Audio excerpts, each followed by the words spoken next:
Hare Krishna everyone, happy Ratha Yatra. We had such a nectarian, ecstatic, merciful day today. Jai Jagannath is like, oh, that's on my mind right now. So we are continuing to read the Teachings of Lord Kapila, the book by His Divine Grace, Srila A.C. Bhaktivedanta Swami Prabhupada, chapter 16. Yesterday we stopped at a point that it was described how a pure devotee,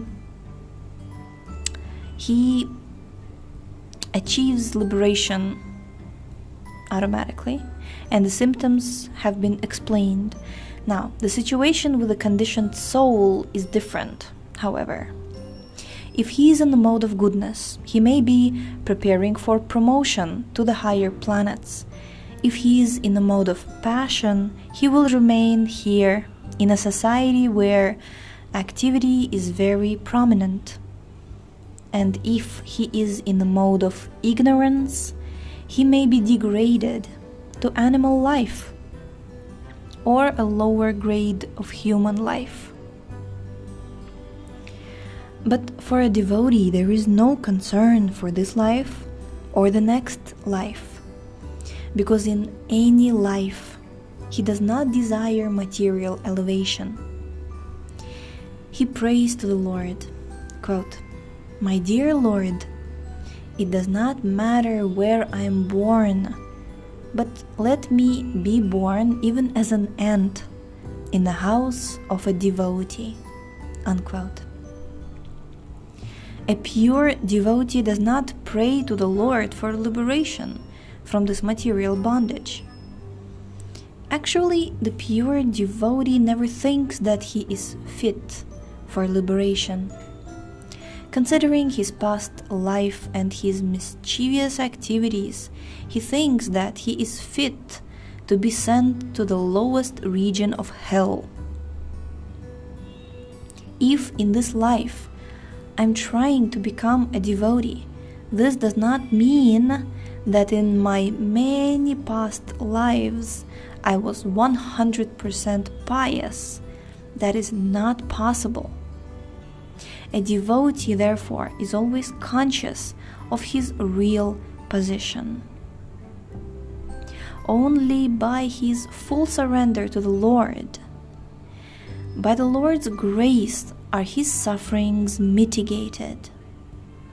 As stated in Bhagavad Gita, quote, "Surrender unto me, and I will give you protection from all kinds of sinful reaction." Unquote. This is his mercy.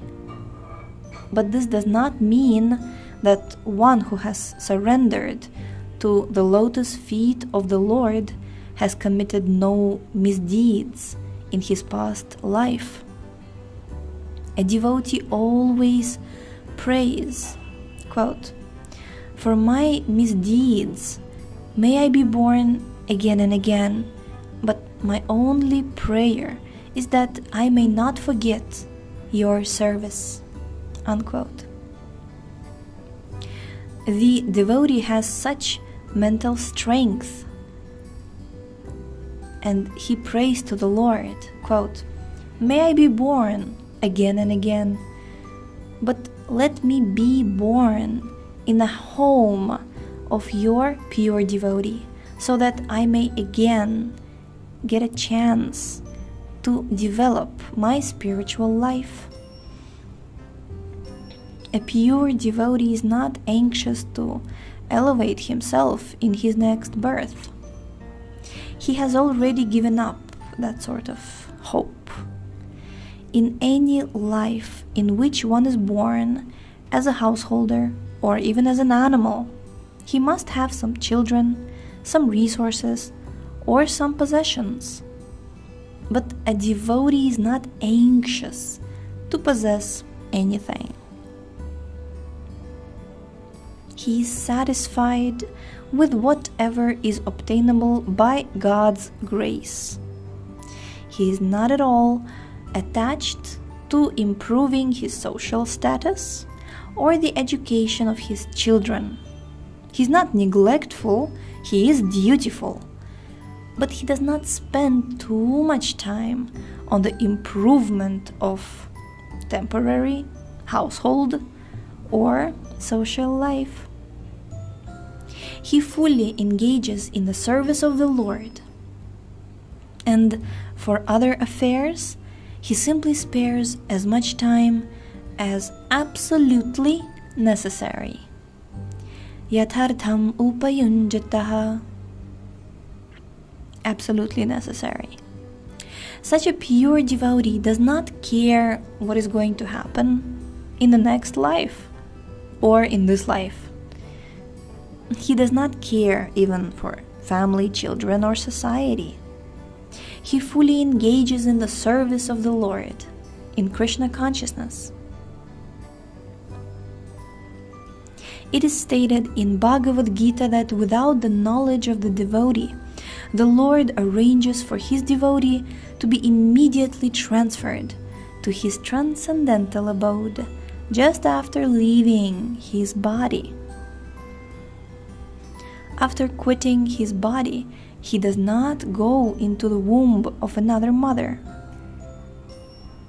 The ordinary, common living entity after death is transferred to the womb of another mother, according to his karma or activities, to take another type of body. But as far as the devotee is concerned, he is at once transferred to the spiritual world in the association of the Lord.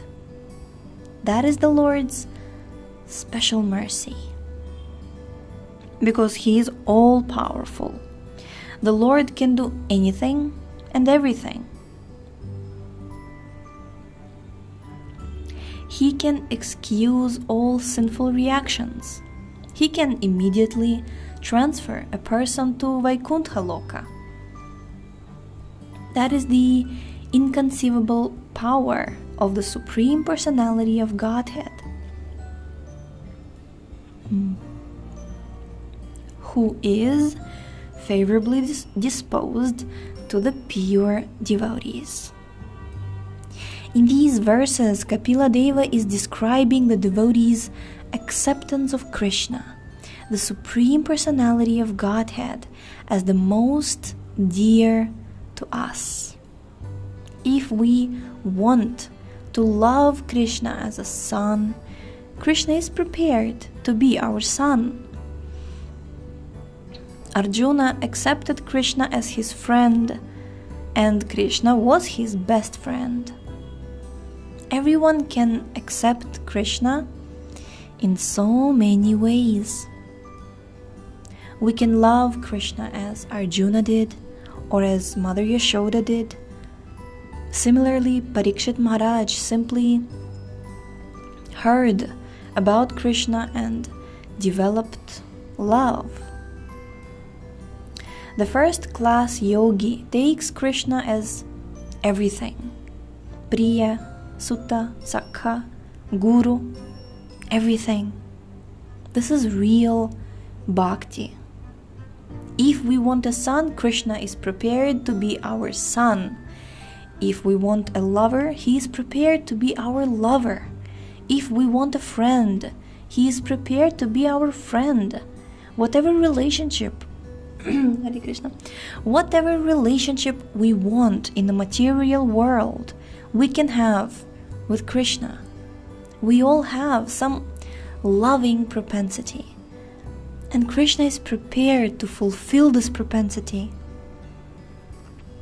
Krishna is not a person like ourselves. We occupy one body, but Krishna is the owner of all bodies. The body is a machine given by Krishna. In the material world, a father may give his son a car. Similarly, Krishna gives the living entities bodies, 8,400,000 different types of bodies.